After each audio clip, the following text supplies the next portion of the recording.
구약성경 사무엘상 17장 41절에서 45절까지의 말씀입니다. 구약 사무엘상 17장은 구약성경 437면에 있습니다.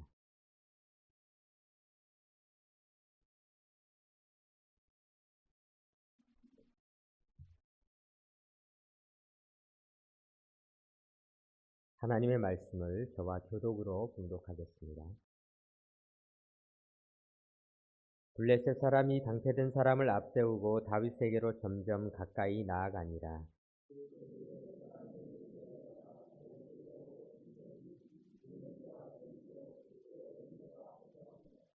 블레셋 사람이 다윗에게 이르되 내가 나를 개로 여기고 막대기를 가지고 내게 나왔느냐 하고 그의 신들의 이름으로 다윗을 저주하고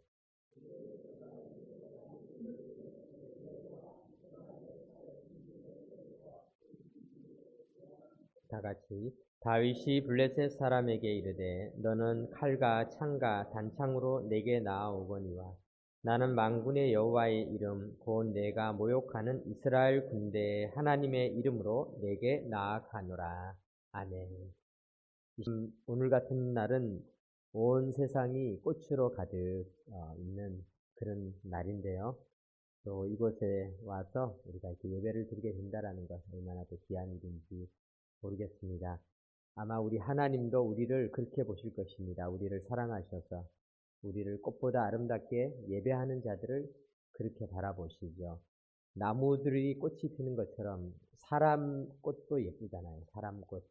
아버지가 자식들이 한참 예쁘게 자랄 때 부모들이 바라볼 때 참 예쁘다. 사람 꽃이 제일 예쁘다. 옛날에 어느 어르신이 그런 말씀을 하시더라고요. 아마 우리 하나님께서도 오늘 꽃구경, 우리 사람 꽃이 제일 예쁘다. 예배드리는 자들, 나의 자녀들 얼마나 예쁘게 바라보실까 그런 생각을 해봅니다. 오늘은 우리가 다윗의 용기라는 제목으로 우리가 다윗에 대해서는 많이 설교도 들으셨고 또 우리가 골리앗을 싸워서 이긴 그런 사건부터 시작해서 많은 내용을 알지만은 그 중에서 우리가 다윗의 용기라는 곳에 초점을 맞춰서 함께 말씀을 나누도록 하겠습니다. 인생을 살면서 용기를 내야 할 때가 참 많습니다. 저도 제가 살면서 정말 큰 용기를 냈던 적이 언제인가 옛날로 더듬어 가보니까요. 어렸을 적에 부모님께서 서울로 장사를 하시러 두 분이 가시고 우리 아이들만 집에 남겨놓았는데 누나들은 집안 살림을 하느라고 일을 하고 있어서 할 수 없이 제가 동생들을 데리고 원두막에 가서 원두막을 지켜야 되는 그런 때가 있었습니다. 그런데 이 원두막에 우리가 너무 늦게 가니까 밤이 되었는데 불을 켜야 되는데 당시에는 불을 켜려면은 그 원두막에는 아직 전기가 안 들어와 있어서 성냥을 켜서 불을 붙이는데 제가 그때 태어나서 처음으로 성냥불을 이렇게 붙여야 되는 굉장히 두려운 시기에 도달하게 된 것입니다. 손가락이 다 타버리면 어떡할까? 불꽃이 튀어서 머리카락이 홀랑 타버리면 어떡할까? 이런 걱정들이 앞을 가리는데요. 거기다가 더 걱정되는 것은 성냥을 나는 어른들이 탁 켜면은 확 타오르는 줄 알았어요. 근데 내가 분명히 한번 긁었는데 아무 일이 일어나지 않고 불꽃이 튀지도 않고 그리고는 성냥 하나가 그냥 뚝 부러지고 사라져 버린 것이에요. 너무 무서웠습니다. 그러니까 점점 더 무서워서 정말 그때 제가 믿음이 거의 없었지만 하나님께 기도하면서 주여 불나게 해주십시오. 그리고는 성냥불을 켰던 그 시절이 생각이 납니다. 근데 인생을 살다 보니까 그 시기의 용기만큼 용기를 내야 할 때가 계속해서 나타나는 것입니다. 성냥불만 켜면 인생이 다 해결되는 게 아니에요. 또 다른 용기들을 우리는 또 내야 되고 또 우리가 선택을 해야 될 때마다 용기를 내야 하는 그런 때가 있는 것입니다. 오늘 우리가 이 다윗의 인생도 보면은 다윗의 인생에서 나타났던 용기들이 많이 있지만 크게 세 가지의 그 용기를 냈던 내용들을 우리가 한번 생각해 보고자 합니다. 다윗은 사실은 다문화 가정에서 태어났습니다. 오늘날 용어이긴 하지만은 다윗의 할머니는 이방 여인 루시라고 하는 여인이었죠. 결혼했는데 남편이 죽고 시아버지도 죽고 또 집안에 시아주버님도 돌아가시고 다 돌아가시고 그저 시어머니와 둘이서 다시 시어머니의 고향으로 돌아왔다가 그곳에서 나이 많은 집안 친족인 보아스와 재혼을 하게 되었습니다. 그래서 낳은 아이가 오벳이라고 하는 아이를 낳았는데 그 오벳이 이제 바로 이새의 아버지가 되는 것입니다. 그러니까 이 이새의 집에서 또 태어난 아들들이 8명이 있었는데 그 중에 맨 막내가 다윗이 되는 것이죠. 다윗은 당시에 목축을 하는 베들레헴에서 살고 있었습니다.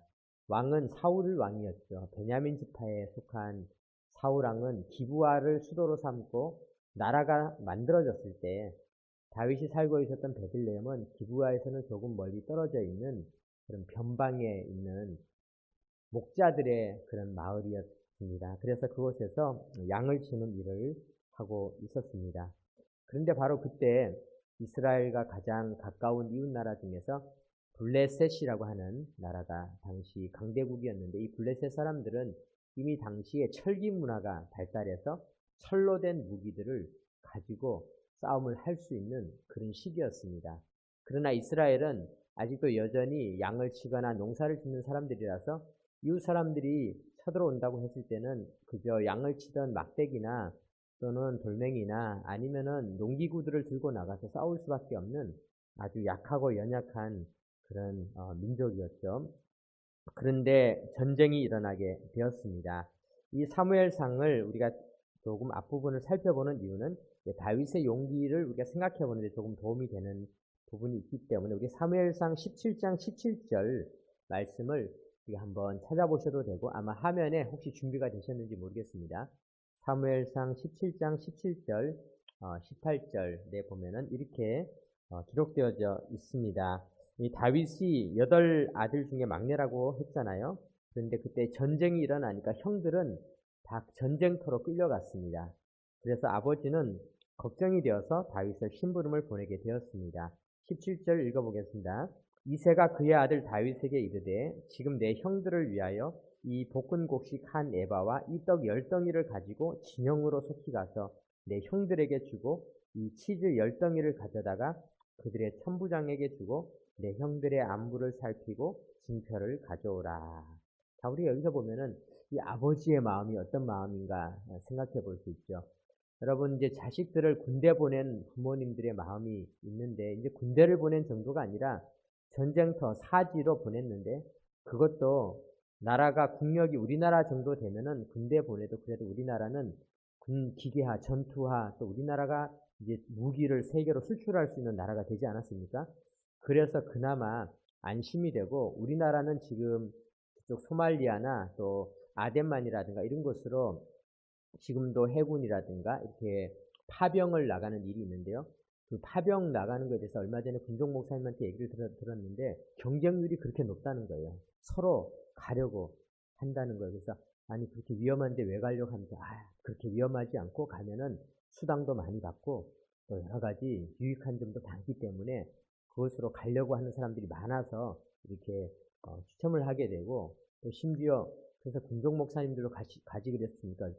우리는 더 가기 힘듭니다. 우리만 경쟁하는 게 아니라 불교, 원불교, 천주교 뭐 이렇게 다 있는데 순서가 이렇게 있어서 그거 돌아가고 이거 따지고 하다 보면 우리는 정말 하늘의 별 따기라서 갈 수도 없습니다. 이렇게 이야기를 하더라고요. 그러니까 지금 어떻게 보면은 우리가 전쟁터에 나가는 것과 당시의 전쟁터에 나가는 것은 엄청난 차이가 있는 것이죠. 근데 그 당시에 전쟁터에 나간 사람들에게 먹을 것이 제대로 지급되었겠습니까? 그러니까 아버지는 자식들이 전쟁터에 나가니까 이 자식들이 혹시라도 배가 고파서 고통을 겪지 않을까, 힘이 있어야 싸울 텐데 그러면서 17절에 나오는 것처럼 막내를 불러서 형들을 위해서 이 볶은 곡식 한 에바와 떡 10덩이를 가지고 가서 형들에게 좀 전해주어라. 오늘날로 이야기하면은 밀키트 세트 또는 뭐 전투 식량 같은 것이죠. 이런 것을 만들어 가지고 갖다 주어라.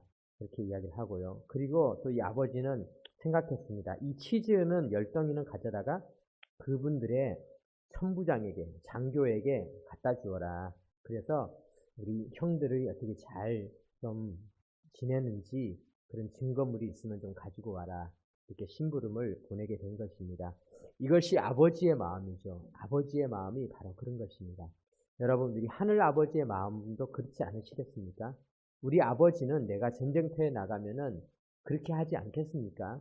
아버지도 자식들을 위하여 이렇게 보내는데 하물며 우리 하늘 아버지는 어떠시겠습니까? 마태복음 7장에 보면은 너희가 악한 자라도 좋은 것으로 자식에게 줄 줄 알거든 하물며 하늘에 계신 너희 아버지께서 구하는 자에게 좋은 것으로 주시지 않겠느냐. 제가 이 설교 준비를 하면서 이 구절을 읽는데 아버지의 마음에 대해서 저렇게 생각하게 되었습니다.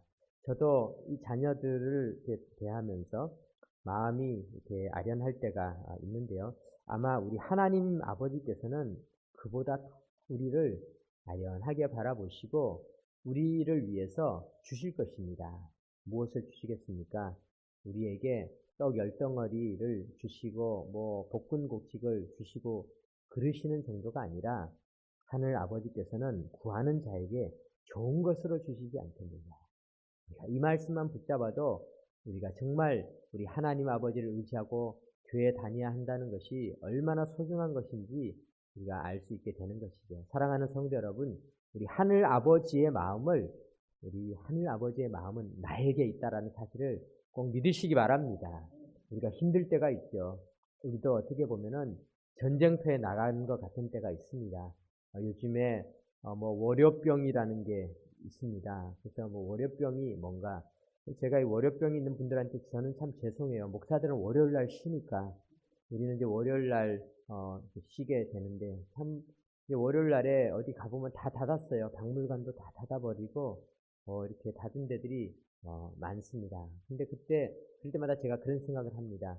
그래, 이 월요일은 얼마나 힘든 날인가.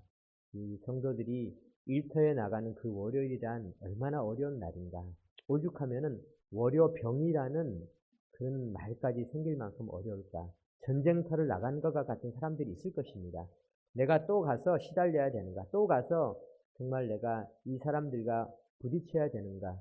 내가 또 이렇게 다람쥐 쳇바퀴 도는 생활을 해야 되는가? 내가 또 이게 머리가 쥐어짜야 되고 또 머리가 터지도록 내 일도 아닌 남의 일까지 내가 하면서 욕도 남의 욕까지 먹으면서 살아야 하는가? 이렇게 전쟁터에 나가 있을 때 여러분 이새가 다윗을 시켜서 심부름을 보내면서 먹을 것을 보내주었던 것처럼 우리 하늘 아버지도 우리를 그렇게 보고 계심을 믿으시기 바랍니다. 여러분 전쟁터에서도 하나님을 바라보십시오. 전쟁터에서 비록 우리는 우리의 천부장이 우리에게 잘해주지 못한다 할지라도 하늘 아버지를 믿고 승리하시기 바랍니다. 다윗은 이 심부름을 가는 거리가 한 20km 정도 되었습니다. 그러니까 이 성경에 보면은 이 블레셋 사람들과 진을 친 자리를 블레셋 사람들은 에베스 담밈이라는 곳에 진을 쳤다고 하는데 에베스 담밈이라는 그 말은 피의 골짜기 그런 뜻을 가지고 있고요. 이스라엘은 엘라 골짜기에 진을 쳤다라고 하는데 엘라 골짜기는 상수리 나무의 그런 골짜기 그런 뜻을 가지고 있습니다. 그러니까 이스라엘 백성들은 이렇게 나무 그늘 이런 데서 이렇게 숨어 있는 것 같고 블레셋 사람들은 이제 자기들이 힘이 더 세니까 정말 피비린내 나는 곳에서 이렇게 서서 이스라엘 백성들을 질리게 하고 공포스럽게 하는 자리에 서 있는 것이죠. 어쩌면 우리가 싸우는 전쟁터도 그런 전쟁터들이 꽤 있을 것입니다. 나의 대적들이 서 있는 곳은 너무나 무섭고 피비린내 나서 우리는 주눅이 들어서 어찌 할 수 없는 을 중에 을의 자리에 서 있고 갑의 자리에 서 있는 사람들과 우리가 정말 상대도 안 되는 전투를 해야 하기 위해서 끌려와 있는데 너무 두려우니까 나무 그늘 밑에서 진을 치고 있어야 하는 곳 그곳까지 거리가 한 5시간 정도를 걸어가야 하는 거리인데 다윗은 마침내 그 심부름을 잘 감당해서 그곳에 가게 된 것입니다. 다윗이 그곳에 가봤더니 참 무서웠습니다. 사무엘상 17장 3절에서 11절 조금 본문이 길지만은 그 전쟁터의 상황을 우리가 한번 생각해 보도록 하겠습니다. 3절에 이렇게 기록되어 있습니다. 제가 한번 쭉 읽어보겠습니다. 블레셋 사람들은 이쪽 산에 섰고 이스라엘은 저쪽 산에 섰고 그 사이에는 골짜기가 있더라. 블레셋 사람들의 진영에서 싸움을 도두는 자가 왔는데 어디나 싸움을 도두는 자가 있어요. 무서운 자 중에서 더 무서운 자, 직장에서도 그런 사람들이 있을 수 있고 어디나 가면 싸움을 도두는 자가 있잖아요. 미워도 더 미운, 정말 미워도 더 밉고 그 위에서 머리 꼭대기에서 더 힘들게 하는 그런 자가 있는데 아마 이 골리앗이라는 사람이 그런 사람이었던 것 같아요. 골리앗이요 가드 사람이라 그의 키는 6규빗 한 뼘이요. 이분의 이 키가 6규빗 한 뼘이라는 것을 만약에 규빗이라고 하는 것은 당시에 이 손가락 끝에서 팔꿈치까지가 이제 규빗이라는 단위인데 그것을 만약에 아주 짧게 잡아서 한 45cm 정도로 잡아도 키가 2m 80 정도 되는 사람이니까 아마 서장훈도 고개를 이렇게 하고 쳐다봐야 되는 그런 정말 거대한 체격을 가지고 있었는데요. 5절에 보니까 머리에는 노투구를 썼고 몸에는 비늘 갑옷을 입었습니다. 그 덩치에 무장까지 제대로 하고 있습니다. 갑옷의 무게가 놋 5,000세겔은 약 57kg 정도가 되는데 참 생각해 보면은 우리 같으면 57kg을 입으면 걷지도 못할 텐데 이 사람은 워낙 체격이 좋고 그러니까 57kg 정도 되는 갑옷을 들고 6절에 다리는 놋 각반을 잡고 어깨 사이는 놋 단창을 메었고 창자루가 배틀채 같고 창날이 철 600세겔이며 창날은 이제 창 끝에 있는 이렇게 좀 세모난 모양의 철이 있지 않습니까? 그게 철 600세겔이니까 7kg 정도 된다니까 이것을 읽을 때마다 너무 과장이 아닌가. 그거를 어떻게 들고 싸움을 할 수 있을까 싶은데 워낙 덩치가 크니까 가능했던 일인 것 같죠. 그런 사람이 서서 이스라엘 군대를 향하여서 소리를 지르면서 말하고 있습니다.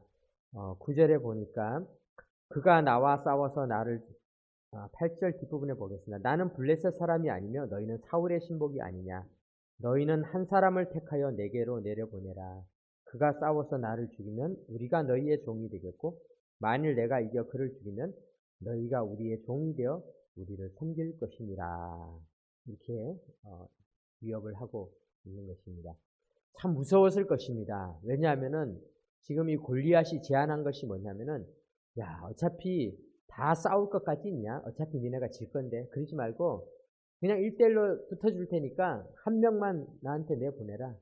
그래서 내가 지면 우리가 다 항복하겠다. 그리고 그 사람이 지면은 우리가 이긴 걸로 하자. 여러분들 이 이야기를 들었을 때 이 전쟁에 나가 있던 사람들이 얼마나 두려웠겠습니까? 다들 두려웠을 것입니다. 천부장이 만약에 나보고 나가서 싸우라고 하면 어떻게 할까? 지금 랜덤으로 당첨이 되면은 바로 그냥 죽음이 되는 것이죠. 쩌렁쩌렁 울리는 지체만한 괴물의 목소리를 듣는 그 공포의 자리에 하필이면 다윗이 심부름을 간 그 순간에 그 자리를 만나게 된 것입니다. 그래서 24절에 보니까 이스라엘 모든 사람이 그 사람을 보고 심히 두려워하여 그 앞에서 도망하며 모두가 도망해서 나무 밑에서 눈에 띄지 않고 천부장 눈에도 띄지 않고 그리고는 숨어있는 그 순간에 다윗이 이제 용기를 내었던 것입니다. 오늘 다윗이 내었던 첫 번째 용기를 우리 한번 살펴보겠습니다. 26절 말씀입니다.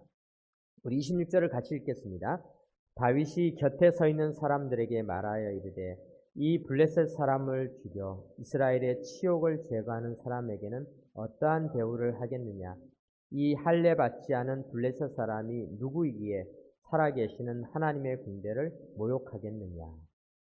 이 말은 옆에 있는 사람들이 보면 기가 차지 않는 그런 말일 수 있습니다. 왜냐하면 다윗은 아직 전쟁터에 끌려올 만큼 체격도 크지 않았고 나이도 안 되는 청소년이었고요. 형들은 군대에 다 왔는데 이 청소년이 와가지고 아마 주민등록증도 나오지 않은 그런 청소년이었겠죠. 나와서는 이렇게 큰 소리를 치게 되는 것입니다. 그런데요, 이것이 어떻게 보면은 다윗의 용기에서 우리가 첫 번째 살펴보아야 할 것은 다윗이 왜 이런 놀라운 담대한 용기를 가질 수 있었는가. 그것은 다윗에게 있어서 중요한 그런 용기의 근원이 있는 것입니다. 여러분 요즘에 뭐 그런 말이 있더라고요. 발작 버튼을 눌렀다. 발작 버튼이 뭔가 이렇게 보니까 뭐 요즘에 이제 자영업을 하시는 분들이 힘든 그런 이야기들을 많이 하는데 뭐 그런 내용도 있더라고요. 어떤 분이 손님이 와서 물건을 샀는데 봉투값이 있다고 봉투를 쓰실 거냐, 그러니까 쓴다고 얘기해서 봉투를 주고 봉투값을 계산했더니 막 엄청나게 화를 내고 뒤지면서 이 봉투값을 왜 받느냐 막 했다는 겁니다. 그래서 너무 무서워서 뭐 받아야 된다고 뭐 얘기도 못하고 그냥 손해를 볼 겸해서 알겠습니다. 그냥 드리겠습니다. 그랬더니 내가 거진 줄 아냐고 뭘 그냥 준다고 이야기를 하냐고 또 막 이렇게 한다는 겁니다. 그러니까 이분 입장에서는 나름대로의 그 사람의 발작 버튼이 있었던 거예요. 뭐냐 하면은 나를 잘못 대해 주었다는 내 자존심이 모욕을 당했다. 내가 거지 취급을 당했다. 돈 50원이 없어서 소리 지르는 진상으로 나를 여겼느냐. 그것이 이제 어떻게 보면 이 사람의 발작 버튼인 거죠. 사람들은 저마다 자기의 발작 버튼이 있는지도 모릅니다. 우리들도 때때로는 멀쩡하던 사람들도 어떤 일 앞에서는 갑자기 분노하는 그런 일들을 종종 보게 되는 것을 보게 됩니다. 그런데요, 다윗은 도대체 무엇에 이렇게까지 분노를 하게 되었는가? 오늘 이 땅에 사는 사람들은 내가 모욕받는 것에 분노하는 거예요. 내가 모욕받는 것. 내가 내 대우를 받지 못하는 것. 내가 남들보다 좀 차별 대우를 받는 것. 내가 뭐 번호표를 먼저 뽑았는데 저 사람이 먼저 뭘 하게 되었다. 그러면은 발작 버튼이 눌러지는 사람들도 있을 수가 있습니다. 어떤 사람은 또 나이에 대한 발작 버튼도 있습니다. 너 나이가 몇 살인데 이렇게 하면서 발작 버튼이 눌러지는 일이 있습니다. 내가 먼저 왔다.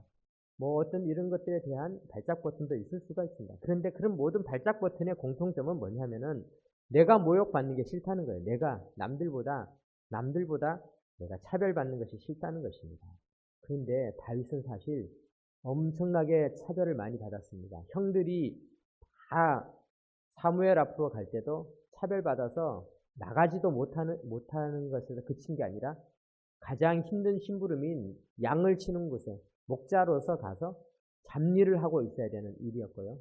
오늘 이 아버지도 다윗한테 심부름을 그냥 이 정도 심부름은 가볍게 시킵니다. 너 5시간 걸어가서 이거 빵 이거 이만큼 들고 이거 들고 치즈 들고 가서 이거 하고 와라. 다윗이 아무런 불평도 안 했습니다. 아마 다윗이 집에서 수많은 차별과 각종 심부름을 무진장 많이 해왔기 때문에 그런데 다윗은 그런 것에 대해서 아무런 발작 버튼이 없었습니다. 그런데 다윗이 정말로 발작 버튼이 눌려졌던 것은 뭐냐면은 하나님이 모욕을 받는다. 하나님이 모욕받는 것은 내가 견딜 수 없다. 이것이 다윗의 발작 버튼이라고 할 수가 있는 것입니다. 사랑하는 성도 여러분, 오늘 우리들은 무엇에 분노하고 있습니까? 무엇에 발작 버튼이 눌러지고 있습니까? 여러분들 이렇게 봄이 되면 꽃이 피는데요. 우리 집 앞에 공원에 가면은 이 개복숭아 나무가 꽃을 피는 참 예뻐요. 꽃이. 그 복숭아 꽃이면서도 색깔이 조금 더 이렇게 주홍빛이 살짝 더 들어가서 색깔이 아주 은은한 아주 예쁜 꽃들이 핍니다. 근데 왜 개 이름이 개복숭아냐? 복숭아는 복숭아인데 열매가 못 먹어요. 물론 이제 요즘은 또 그걸 또 연구해서 무슨 약에 몸에 좋다 이렇게 해서 먹는 게 있는데 옛날에 개자가 붙은 거는 안 먹는 거, 못 먹는 거죠. 개살구, 개복숭아 이런 것들은 열매가 좀 안 좋다. 열매가 못 먹는 거다. 모양도 좀 그렇다. 꽃은 화려하게 피지만은 열매가 아닌 것이죠. 그런데요, 요즘에 우리 기독교인들을 세상 사람들이 부르는 그런 모욕적인 말 중에 개독이 있습니다. 개독. 얼마나 마음 아픈 말인지 모릅니다. 개독. 근데 이렇게 생각해보면 어쩌면 그것도 개복숭아처럼 우리가 열매가 좀 부실한 게 아닌가. 우리의 열매가. 우리가 신앙생활을 하는 이 열매들이 부실하면은 앞에 개자가 우리나라는 그죠. 못 먹고 좀 뭔가 비슷한 것 같은데 아닌 것 그런 것에다 개를 붙이는데 참 이것은 우리 하나님에 대한 모욕입니다. 우리가 정말 이런 이야기를 들을 때는 우리가 발작 버튼을 누른 것 같은 아픔을 느껴야 되는 것입니다. 사람들은 앞에 개자가 들어가는 말을 들으면 아마 엄청 흥분할 겁니다. 어떻게 앞에다 개자를 붙일 수가 있느냐. 그런데 지금 안타깝게도 우리 기독교인들의 앞자리에 개자를 붙이고 있습니다. 그렇다면 우리는 어떻게 해야 되겠습니까? 우리는 열매로 그 개자를 지워버려야 되는 것입니다. 우리의 열매가 정말 탐스러운 복숭아 열매, 탐스럽고 정말 상큼한 그런 살구 열매, 그리고 정말 아름다운 그런 좋은 금사과를 맺어야 되는 것이죠. 앞에 개자가 붙는 것을 제거해 나가는 것은 결국 우리가 열매로, 정말 우리가 속상하고 억울하니까 열매로 나아가야 되는 것입니다. 사랑하는 성도 여러분, 오늘 다윗이 45절에 보니까 다윗이 블레셋 사람에게 이르되 너는 칼과 창과 단창으로 내게 나아오거니와 나는 만군의 여호와의 이름 곧 내가 모욕하는 이스라엘 군대의 하나님의 이름으로 내게 나아가노라 말하고 있습니다. 다윗이 하나님의 이름이 모욕을 받자 다윗이 용기를 냈어요. 어떤 용기를 냈는가? 하나님의 이름이 어느 정도인지를 보여주겠다. 내가 모욕하는 하나님의 이름이 얼마나 능력 있는지 보여주겠다. 우리가 이 다윗의 이야기를 보면은 다윗이 물맷돌이 대단했다, 또는 다윗이 정말로 어떤 그런 것에도 초점을 맞출 수가 있지만은 다윗이 정말 용기를 냈던 가장 중요한 포인트는 무엇인가? 하나님의 이름이 얼마나 대단한지를, 정말 그 하나님의 이름의 열매가 얼마나 대단한지를 다윗은 나타내보고 싶었던 것입니다. 그리고 그것을 드러내보고 싶었던 것입니다. 사랑하는 성도 여러분, 오늘 우리가 이 첫 번째 용기밖에 시간 관계상 살펴보지 못하지만은 우리가 이 용기에 대해서 오늘 우리 하나님의 이름이 정말 얼마나 대단한지, 우리 하나님 아버지가 얼마나 대단하신 분이신지, 이 땅의 아버지가 우리를 향한 그 사랑도 있지만은 우리 하나님의 사랑은 얼마나 더 대단한지 우리가 그것을 알고 우리 하나님의 이름이 얼마나 중요하고 위대한지를 우리가 알 수 있다면은 우리는 열매 맺는 그리스도인이 될 수 있을 것입니다. 다윗이 냈던 그 용기 우리도 내봅시다. 다윗이 붙잡았던 우리 주님의 이름을 붙잡읍시다. 그것이 우리가 정말 열매 맺는 그리스도인으로 나아갈 수 있는 축복의 길입니다.